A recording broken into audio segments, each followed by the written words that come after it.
बिस्मिल्लाहिर्रहमानिर्रहीम। अस्सलाम वालेकुम। जैसे कि आपको पता है कि हम असिस्टेंट मैनेजर फ़िज़िक्स नेस्कॉम के रिटन टेस्ट प्रिपरेशन के लिए लेक्चर सीरीज़ बना रहे हैं और उसमें हम हमारी एक लेक्चर सीरीज़ जो है वो पास्ट पेपर्स के ऊपर है और दूसरी लेक्चर सीरीज़ में हम जो है वो बुक से स्टडी कर रहे हैं। तो आज हमारा जो है एमसीक्यू डिस्कशन का थर्ड लेक्चर है। ठीक है, तो लेक्चर स्टार्ट करते हैं जी अपना।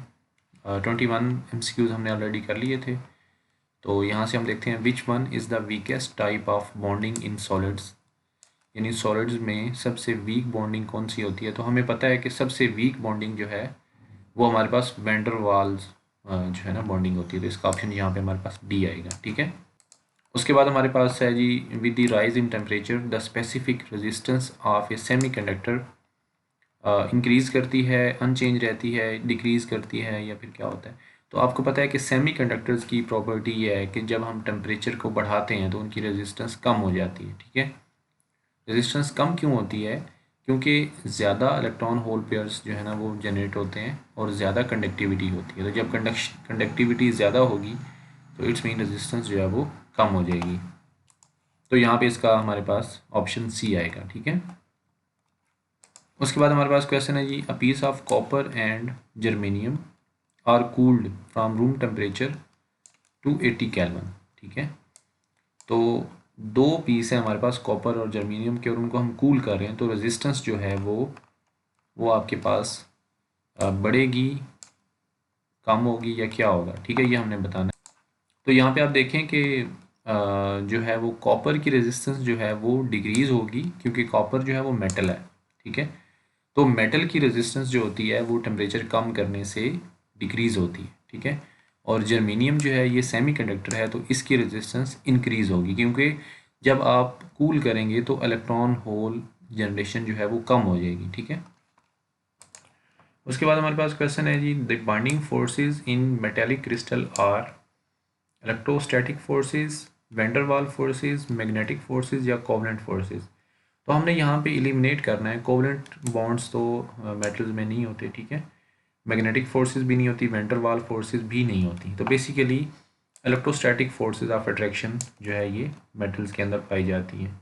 उसके बाद हमारे पास है जी number of atoms per unit cell of BCC crystal are.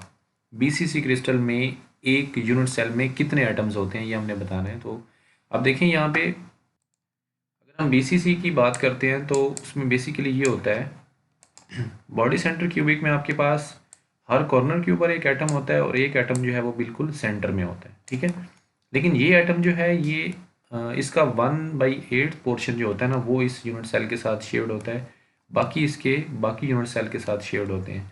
तो 1/8 पोर्शन जो है इसका, इस तरह 1/8 इसका, तो एक एटम जो है वो कॉर्नर से आता है और एक एटम जो है वो आपका जो सेंटर में पड़ा होता है। तो number of atom per unit cell जो है बीसीसी में 2 हो जाते हैं। इसको अभी हमने ऊपर एक एमसीक्यूज में भी जो है वो यूज़ किया था, अगर आपको याद हो, इससे जो पहले वाला लेक्चर था। उसके बाद हमारे पास है विच of the following is not a characteristic of ionic compound. तो आयोनिक कंपाउंड की करेक्टरिस्टिक कौन सी यहाँ पे नहीं है? तो वो हमारे पास है कि हाई मेल्टिंग पॉइंट जो है ये आपके पास आयोनिक क्रिस्टल्स में नहीं होता। ठीक है, उसके बाद हमारे पास क्वेश्चन है जी which of the following is an amorphous solid. तो हमें पता है कि ग्लास जो है वो भी अमॉर्फस होता है, रबर भी अमॉर्फस है, प्लास्टिक भी अमॉर्फस है। तो यहाँ पे इसका आंसर जो हमारे पास ऑल ऑफ दी अबव आएगा। ठीक है,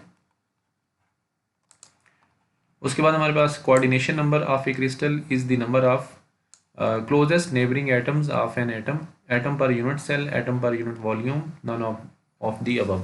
तो हमें पता है कि कोऑर्डिनेशन नंबर क्या होता है, बेसिकली क्लोजेस्ट जो नेबर्स होते हैं कि कितने उसके क्लोजेस्ट नेबर्स हैं उनका जो नंबर है उसको हम कोऑर्डिनेशन नंबर कहते हैं। तो यहाँ पे इसका ऑप्शन ए आएगा।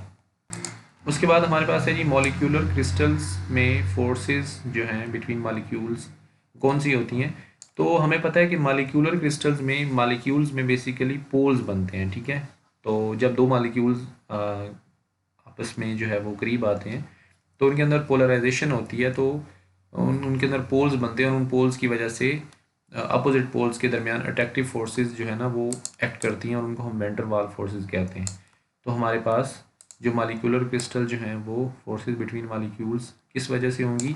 Vendor Waals forces between molecules due to electric polarisation. ठीक है, तो यहाँ पे इसका जो हमारे पास ऑप्शन ए आएगा।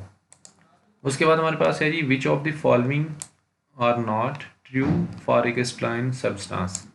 एक क्रिस्टलाइन सब्सटेंस के लिए कौन सी यहाँ पे ऑप्शन जो है वो ट्रू नहीं है?